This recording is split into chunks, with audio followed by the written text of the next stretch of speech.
The following was recorded in front of a live studio audience at the Studio 21 Podcast Cafe. This is the United Podcast Network.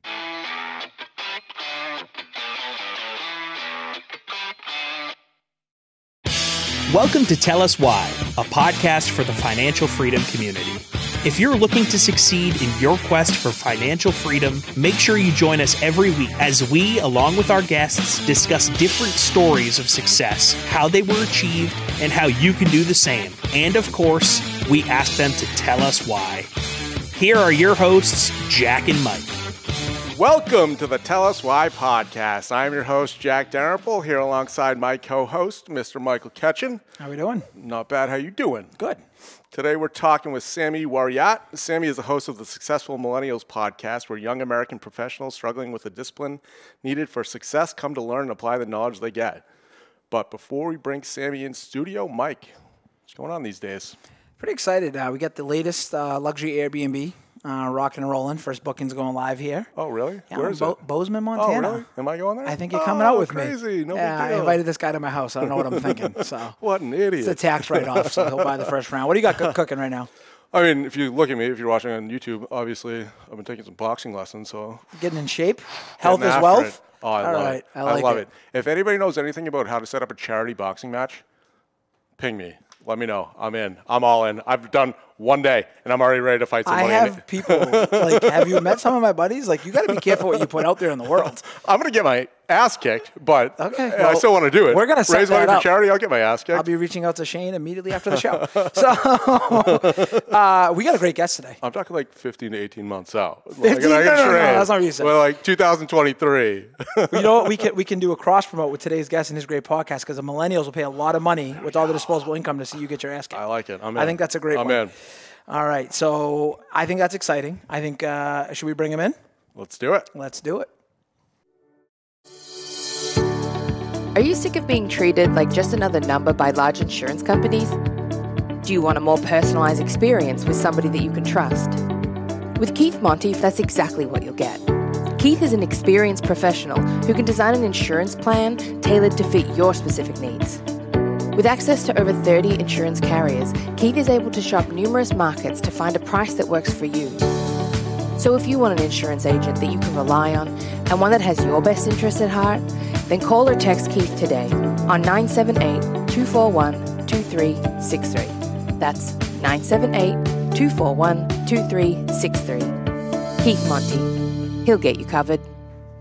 Okay, so during Keith's commercial break, Mike already set up a fight for me, and I'm already going to get my ass kicked. But It's going down. moving on, Sammy Warrayat is a money expert, fitness enthusiast, avid traveler, and host of the Successful Millennials Podcast.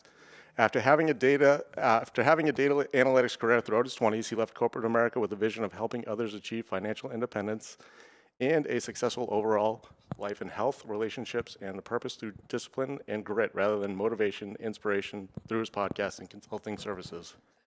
No mistakes. No mistakes. Sammy, you've obviously got Jack very impressed. First time in 40 shows he's read something without a mistake. That was pretty good.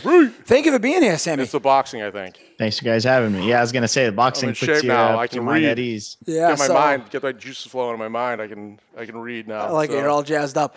Hey, checking out, for those at home, I want to describe the T-shirt. Those on YouTube will be able to see it, but what does the T-shirt say? Can you tell us that right there? Yeah, it says I'm a successful millennial, and underneath it is the 5 categories of success that we talk about in the Successful Millennials podcast. That is awesome. I like That it. is I like awesome. Glad to hear that. So again, thank you for being here. We like to kick it off with everybody. Where are you at in your business today with everything you got going on? What is cooking? What are you getting into? Yeah, so I left corporate last year. So right now, just scaling the podcast. I've created workbooks in each of the 5 categories. And just promoting that, kind of helping people through workbooks and guided consultations as well. And honestly, I might get into some public speaking. I've been doing some work on that, and getting some comfort on that and figuring out how I would craft my message and to what exact audience. But that's going to be 2022 goals for sure, is to figure out how to be able to go across the world and maybe even across the country and figure out how to just help give people the discipline via speech. I like that. I like that a lot. that a lot. That's big goals, ambitious goals, and I'm absolutely positive you're going to crush those. So before we get into it, can we get a semantic question out of the way? Yeah. What is a millennial? What age is it? What is a birth year that starts millennials? So it's all over the place depending on where you search from it. Can we just Me go with personally 85? in the Let's podcast, go with I kind of 85 break then. it down from 1990 to 1997. I like that version. All right. Partially because I'm in that range, but also because like phones and social media and technology really started sprouting out if you are born in that age range during your high school years and maybe early college. Technically, millennials are born in 84, but I feel like they were already graduated and doesn't really count at that point. Yeah, I've heard it was 86, to be fair, because I'm 84. So There you go. You're a millennial. Well, let's get right to the elephant in the room then, right? So you're talking about millennials being successful. What is some of the caveat there? Because we all know some of the negative connotation. Is that kind of why you took it on, was kind of to dispel that notion? What was the passion? What was the why behind this project? I think it was because of multiple things. One is because, to your point, there's a negative stigma about millennials and their work ethic and stuff like that. But I've noticed that's pretty much every generation talks about the generation after them like that. And it's just that we're 100%. so happen to be the generation in question right now. But also because everybody kind of has that instant gratification due to social media and stuff like that. And they eschew discipline and eschew the daily constant grind to get to the dreams that they really want to achieve. A lot of people were able to either scale their business and scale their whole lifestyle before this COVID crash, where we've gone through, 08 and the COVID recessions during pretty much our working years, our formative years. And it's really impacted the view of how things can be done and what's the point type of thing if there's going to be another crash in 5 years. So it's to work on the now, to build that grit, build that discipline, and then over time you'll be able to capitalize on it. That's really why I decided I wanted to start this podcast. Great answer. Phenomenal answer. I think everyone should listen to that It again. is funny. You're absolutely right. Like every generation does essentially shit on the generation before. Like you did at the start of the show. Yeah, I did. So there it is. Yeah. So I think Sammy's going in after the it, boxing I guess. ring with you. Generation after it. I don't know why I said before. But. So obviously one thing we like to get into is the why, right? So you leave corporate America, you're at that, your prime working years, the traditional path we always talk about. You go and take on this risk. Walk us through that. How did you arrive there? What was the motivation? What wanted you to kind of make this complete 180? What kind of led you to taking this chance on yourself? Yeah, I mean, I think growing up, I was in, immigrant parents came in, so they thought college, stable degree, doctor, engineer, lawyer type of career path was the ideal of success. And so I did computer science. I graduated early and I was like, okay, let's figure out how to work a career. And I did that for like 6 years. And I was like, yeah, this isn't for me. But I had a goal in mind of like 30. That's when I would leave corporate. I would be able to invest enough and be able to take that leap in a little bit of a better fashion. But then COVID happened and a lot of things of how we thought of the world changed. Like everything can be done remote. Everything can be done in a way if you just scale and figure out how to, pay off your debt, invest well, you can live off less. And, I decided I would take a chance. And now when I already had the idea of the podcast, I already had the vision. I just needed the spark. And then I think COVID really was just like, all right, well, the time is now. I'm not going to wait until 30. And what if, things happen more and the world shuts down even longer? And, I just didn't want to wait anymore. And so I decided that, I would just leave and make it work on my own. And that was, I guess, 8 months ago now. So that's exciting. Perfect. That's exciting. Good for you. He's getting after it. Yeah. You know what I mean? Taking risks. It's amazing what happens when people take a risk and bet on themselves. Hashtag bet on yourself. Take action. Yeah. So tell us a little bit about the podcast. What are you trying to accomplish with that? Where are you going with that? And basically, a lot of our audience is definitely on the younger side as well. And I think one thing that's important there that you're trying to address also is it's a lot of doom and gloom. I feel like when it comes to talking to millennials and that generation, and this is unobtainable and this is unaffordable, a lot of victim mindset shit. And we just don't tolerate that. How are you addressing that directly? What is kind of leading? Have you got pushback from your inner circle for doing this? Because you're going against conventional wisdom here with your demographic. You want to touch on that real quick? Yeah, I mean, you leave a 6-figure job and you're just like, people are like, well, what are you doing? Like, why you're like you said, you're entering your prime years of earning potential plus like growth and all this stuff. And I was just like, yeah, but if I can help a few people get out of debt and help a few people understand the power of financial independence and let them achieve that, that's better than any analytics that I can build up, like it's not as fulfilling, I guess. And that's the one thing I think our generation is really good at. We kind of eschew sometimes previous versions of success, like the house, 2 kids, white picket fence, etc., for the fulfillment. And I just think there's a reason that people need to do that, not necessarily just jump in and take all the risk possible, but have your financial security in picture. So what I try to do is I try to help people break it down. I think money is the singular most important thing, so that they can have that chance to do any risk needed. If they're clean out their debt, student loan fees are extremely immense, but people think that they're going to have to do that for 30 years. If they can understand that, hey, I can pay it off earlier. Hey, it's okay to do this. It's possible is a big thing as well. People just don't think it's even possible. So to figure out how to get rid of that debt, to figure out how to invest money, and to figure out how to give you that nest egg so that, hey, if you want to chase a dream or chase a passion, or figure out if it's even in passion, then you can do that without having to worry about where your next meal is going to come from. So that was the first part of what I think that money is, like I said, most important. But that we talked about earlier is health is wealth. Like, Jack's doing boxing. I always hit the gym. I do cardio. I try to, play sports. I always feel like physical health and mental health, you only have one body, you only have one mind. You have to figure out how to consistently make a routine in order to feel better about yourself, build you that self-confidence. And so, physical and mental health is another big category of that. And then your career. People feel like you can't move forward in life, and people feel like the corporate ladder is so invisible and it's so large, but I mean, it's really not. Like, I moved up a couple of times, about 4 or 5 times in my 6 years. You just find the right opportunity and you keep asking the same question to every interview. What am I going to learn and what am I going to earn?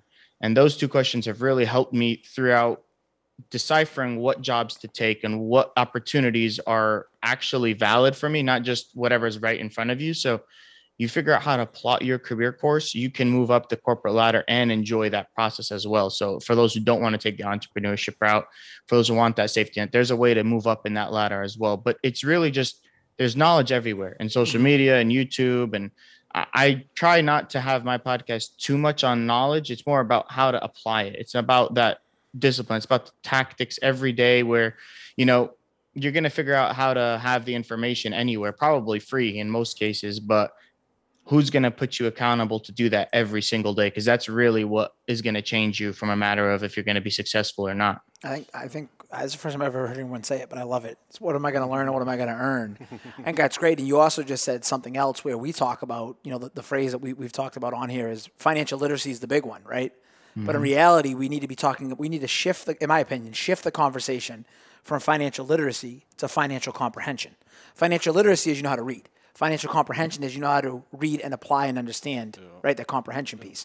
And it sounds like that's what you're getting to, where we are so spoiled. That's one great thing going on in the world now. You call it YouTube University. We're talking about Audible for audiobooks. I mean, there's apps out there now where they'll summarize I can't remember what the heck it's called, but there's another app where basically, Blinkist. They'll take these great books and they'll basically break it down in 15 minutes for you. And what we find all the time, what we're trying to build in the community here is the idea and the concept that we all get the same 24 hours. So how are you spending those 24 hours? And remember on our year wrap-up show, we talked about it. And I'd be curious, as this ties into your podcast and the millennials and all that, if you want to have an honest conversation with yourself, look at the ads on your social media feeds. They know you better than anybody. So those ads are a reflection of what you're spending your 24 hours on, right? So you hit the nail on the head when you said it's that accountability piece. What tips would you give our community at home to build that accountability piece and build that out? Where would you take that? What would that look like to you? I think a lot of people use accountability partners and coaches. I personally don't think that's as helpful. It's a venue, but it shouldn't be the number one priority. I think the first thing is to really be specific on what you want and understand that that is the number one priority. So like, for example, the budget template that I have, the first thing that you have to do is what is your top 3 or 4 priorities with money? And that's the only thing that should take you like 30 minutes, an hour, just really decide on what those 4 things are. And you look at that every single day. And then every decision that comes across it is like, is this more important than my number one priority? Chances are, if you've really thought about it and you're really like, understand and you're being introspective, the answer is going to be no, because that's your number one priority. And that becomes your decision factor. That becomes the only question you really ask yourself. So if it's, for example, the gym, it's the same idea. Like, I want to lose 20 pounds to do X, right? How are you going to lose that 20 pounds? Is eating out going to affect your goal of losing 20 pounds? Is, not going to the gym going to affect your ability to lose those 20 pounds? All these things just become, it's a one question check mark. And that's all you have to ask yourself. Mm-hmm. Don't ask yourself a bunch of different questions. Do I feel like going to the gym? Do I feel like eating out? That doesn't matter. It matters is this in congruence with your priority checklist. And if you've done your prioritization correct, you don't really need an accountability partner. You just need that spreadsheet or that checklist to tell you yes or no. And I feel like a lot of people use other people to make them accountable, which is great, but that's really because they don't have the power to say no to themselves. And that's really what I'm trying. That's, to me, the true essence of discipline, is to be able to delay your gratification, or to say no now to say yes later. Yeah. Just to hop in there for a second, I might peel it back another level. I heard you and Brianna Carrasco, was it on your podcast a couple of weeks ago? Mm-hmm. I heard you guys discussing it, and I think a level below that would be finding your why. Like, why are you doing these things? Why are you trying to, get fit? Or, is it finding your why? I think is a level below that. If you know your why, you're more able and adept at understanding what you're doing going forward. So I think that's a important step in the process. That's a great point. And 100%. Sammy, if you have a link to that, you can get to us. We'd be happy to put it in the show notes if you want to provide that and kind of direct things there, because I think that's a key piece, right? It makes it actionable. It makes it obtainable. You're breaking it down and going into it. And that's actually a perfect segue from Jack. This is, as we mentioned earlier, this is a big undertaking. What is your why? What is driving you to take on all of this risk? I feel like it's a matter of, like, I have one skill, and I feel like discipline is my main skill. Like, I don't really have a bunch of things. I can't fix a car. I can't really use my hands. Yeah, I have athleticism sort of, but that goes away after time. Like, This is the one thing that I feel like I know how to do really well. And you ask anybody, and it's like, that's what they feel like they struggle with. And I want to help them get there, because at the end of the day, like, nobody wants to work 40 years and in the same job, maybe a job they don't like, to do things just on the weekend. And eventually that causes resentment, whether that be for your job, whether that be with your family, whether that be with anything. And it's just like, people shouldn't live that way. And if there's one thing that they can get better at so that they don't have to do that, and they don't live a life of regret, then that's my mission, because I don't want to live life with regret. And I don't think anybody should, because that affects everything else. You become resentful, and hatred spreads, and it's not good at all. This is so crazy. Again, we're talking to all these different guests. Like, we have another episode dropping soon, another entrepreneur, all the same stuff. He's on the other end of the curve. He's 45, multimillionaire. He literally just articulated, not a millennial. He just articulated everything you just said. So that's really the beauty of this, is that you've got two opposite ends of the curve. Both want fulfillment. Both want to be self-serving. He mentioned fulfillment in the beginning of the podcast. That was right on Dave Mentz's. Yes, we need the audience to understand. You start to see these themes. They interconnect. You've got one guy teaching a podcast on discipline and financial freedom. You got one guy teaching about laundromats and entrepreneurship. The themes, the core, are exactly the same. Yep. So go back and listen to what Sammy just said right there, because his why is going to make him incredibly successful. Well, one more thing that Dave was talking about in last week's episode was, he was saying how 80 to 90% of everything that you're doing, like if you're reading a book, entrepreneurship book, whether it's about laundromats in Dave's example or your example, a lot of it is going to be the same stuff. It's just that 10 to 20% is going to be different context, where it's a laundromat versus financial freedom or financial literacy or absolutely real estate, whatever it could be. Absolutely, which is a perfect segue to say, Sammy, what is one book or resource you'd recommend to the Tell Us Why community? Oh man, Psycho-Cybernetics is a really big one. To you guys' point in the whole podcast, Tell Us Why, to understand like who you are as a person and what drives you. Psycho-Cybernetics is a great book. It's super old. It's like in the 50s, maybe it was written. But it's about how to analyze yourself, how to understand your neural processing, how to break out of bad subconscious habits. And I feel like understanding yourself is a very big step to getting progress in anywhere, because if you don't know where you are, you're like a chameleon in every different environment you're in, you really won't be able to have a strong base or a framework of yourself and your beliefs. So that's a really big one, and it helps with a lot of different things. So Can you say that one more time? Psycho-Cybernetics. Psycho-Cybernetics. All right. Yeah, we're trying to build up that database and share everything with the community, and that's great because that's one I haven't heard of. So I've definitely never heard of that. Psycho-Cybernetics. It's an old one. I like it. We will check it out. We'll definitely check that out. All right, and now it is time for the Big Three. It's now time for the Big Three segment, brought to you by QS Private Lending.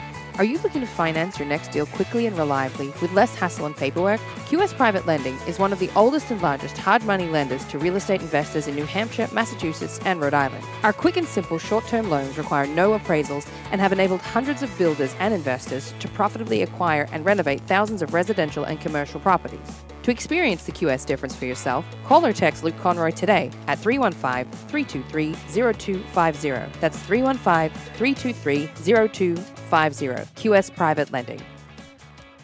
Okay, it is time for the Big Three. We'll kick it off with the call. Well, this is the 3 questions we ask every guest every week. I'm like, come on, Jack. Dude, see, he can't read. I told you, Sammy. I'm not even reading that one. That was from memory, and I messed it up. That's impressive. But that guy doesn't count. He can't even read. Wow. New audio drop. That's perfect. damn you, Chrissy. I've been waiting for that for a couple of weeks. All right. Well played, great. but... So sorry, Sammy, to get you back on track here. In your opinion, is college worth it?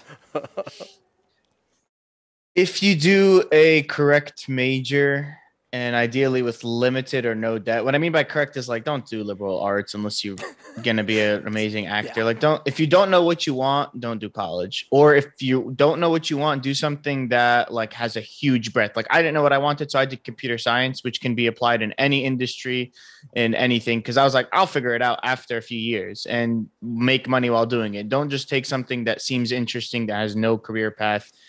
If you're going to do that, just don't do college, in my opinion. That's a great way to put it. Yeah. And we're trying to shift the narrative away from doing it just because it's the next logical step. So go back and listen to what Sammy just said.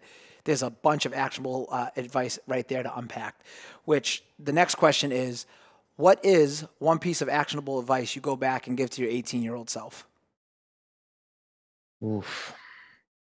Take more chances. Like I didn't until last year, until really COVID kind of forced us to take a deeper step back and take more risk. Like I've been talking about doing a podcast for 2 years and I just started. Now we're about to hit 1 year, but it was a year of should I do it, should I not type thing. And you can go back in my whole childhood and growing up, I was always like a little bit more risk averse in terms of just doing things that I would like to do. And I think now I've gotten better at doing that, but if I had done that at 18, you would have lived a way different experience maybe. And everybody should take more chances on anything, whether that be investing, business, just hobbies. Figuring out what you like to do is really important. I'm not sure where I heard that before. It might be the first episode where I said the exact same thing. That is one of my regrets. I wish I took a risk when I was 18 years old. Like I played it safe. Right. I went to college. I got a horrible corporate job and I sat there for 13 years. I didn't like. I'm not going to go that far, but it was essentially a waste of 13 years of my life, or 17 years of my life when you add college in there. Granted, there's some good times had, but if I took a risk earlier in my life, it's just where would I be now? So I'm here. I could have been here, or I could have been on the floor. Your decisions I would have compound. known. I would have known. I wouldn't have that regret. I guess is the moral of my story. Yeah. Decisions compound both positively and negatively. Yeah. But all right, we'll wrap it up with the other end of the spectrum. What is one thing you would want your 90-year-old self to say to you? Like you did the right thing in terms of like you tried it and hopefully it works out. But you, like to your point, there's no question of did I do enough or could I have done more? Like I feel like I'm a competitive person, but in sports you leave it all on the court or on the field or whatever kind of sport you're playing. For me, it's basketball, but like. It's okay to lose as long as you and your team gave 100% effort the entire time. And granted, if you do that 90% of the time, you'll win because not everybody else does that. But you have just got to do as much as you can, do your best effort. And if it works out, it works out. But yeah, don't live life with regret or think like I could have done more. I don't want to live like that. I think that was well said. And I think it goes back to process over results and your discipline and everything you're saying. perfect answer to that question, Sammy. Where can people get in touch with you? Where can they learn more about you, find the podcast, find the resources? I appreciate that, guys. And thanks again for having me. This was a fun conversation with like two people at the same time, two hosts. Successful Millennials Podcast is on every streaming platform that you guys listen to this one on. You can jump on and listen to that one on. Every episode is about 45 minutes, same idea. Instagram is FinanceZilla, as well as my emails, FinanceZilla@gmail.com. And those are the best two spots to really reach out to me outside of the podcast. That's awesome. Right. I think people will be hitting you up for sure because I think you resonate with a lot of our target audience. Yeah. Thank you for what you're doing. But before we let you go, is there anything else you'd like to tell listeners? Get started on one small thing at a time, I think is the most cliche, but probably the most accurate. Like if you want to focus on money, start by tracking your expenses and then budgeting. If you want to start on health, physical health, start either walking or join the gym. Like do one thing today, right now, while you're still listening to this episode, sign up and get it started, because you'll start having more of an emotional commitment as soon as you have some skin in the game. As soon as you make that initial decision, then you're like, okay, now I have to start following through. But when you look at, I have to hit the gym 5 times a week, it looks like an insurmountable task. When you already have a gym membership, it's like, okay, that's one decision off of your bucket list, right? Or of your tasks to do. So just get started with one thing right now, right after you stop listening to this episode, and then let it take you from there. Well said. Very well said. It's almost like he's a podcast host. He's so good at it. So there it is. Sammy, thank you, Jack. Where can people learn more about Tell Us Why and get in touch? Well, you need to check out our website, telluswhypodcast.com. All of Sammy's information will be at the bottom of his podcast episode. On the website. The thing's great. I love our website. I'm going to pump it every single week. You should. If you don't already follow us on social media, you can find us on YouTube, Facebook, Instagram, LinkedIn, Twitter, basically everything except TikTok. Here we go. Because Jack is the worst. Also, make sure you click like, follow, subscribe on Spotify, iTunes, Stitcher, Podbean, you name it. We also record in person most Wednesdays at the Studio 21 Podcast Cafe in Salem, New Hampshire. We'd love to have you come on down. What is the quote of the week? Quote of the week, Muhammad Ali. Oh, good one. I hated every minute of training, but I said don't quit. Suffer now and live the rest of your life as a champion. That is so good. Boom! You got a long way to go. You got a long way to go. That was coincidence, too. Yeah, but I bet. Sure it was. Yeah. Thank you, Sammy. All right. That's it for today. Damn you, Sammy. Be sure to join us for next week's episode. And until next week, bet on yourself. The views and opinions expressed by the hosts, guests, or callers of this program do not necessarily reflect the opinions of the Studio 21 Podcast Cafe, the United Podcast Network, its partners, or affiliates.